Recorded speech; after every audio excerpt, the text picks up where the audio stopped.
Roughly a month and a half ago, my youngest nephew came up to me and asked me, Theo, do you believe in monsters? I looked that little boy square in his innocence.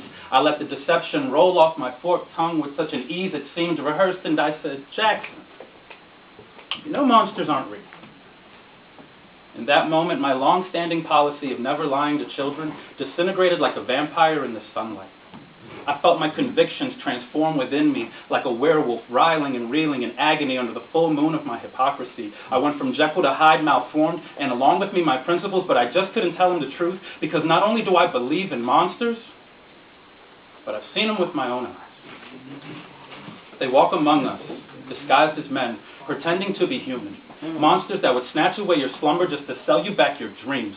Pestilent predators hunting down our happiness for sport, brooding and leering, living among us, but only adults can see them because children still have this filmy membrane layer of innocence over their eyes.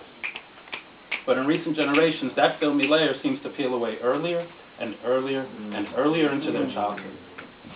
I couldn't form my lips to tell him that I saw my first monster when I was only a few years older than he is now. That I armed myself with wooden stakes, silver bullets, holy water, and crucifixes, but these were of little defense against these beasts. These were not mere witches I could douse with water. I couldn't tell him that not only do I believe in monsters like I believe in oxygen, but that his uncle is a mad scientist who created several monsters of his own in his mental laboratory.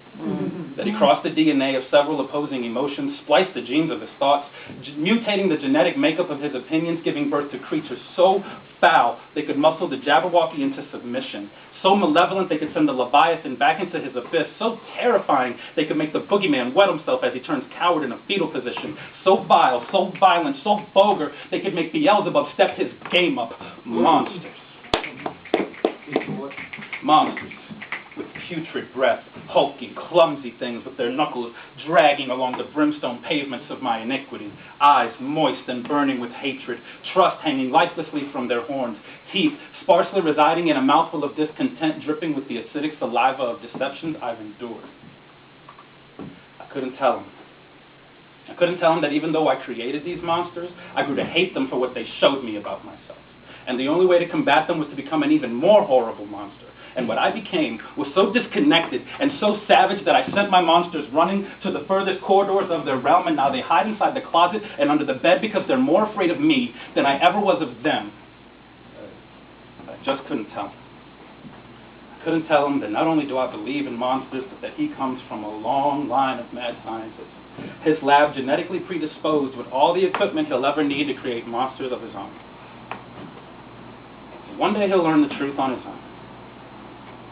He'll see the morbid, the twisted, disfigured face of humanity, and I'm afraid he'll think back to the day his uncle lied to him, and perhaps he'll prefer that I had prepared him. So now it's been almost 2 months since I've seen him. Because I don't have the audacity to look into his 4-year-old eyes after what I've done. Yeah!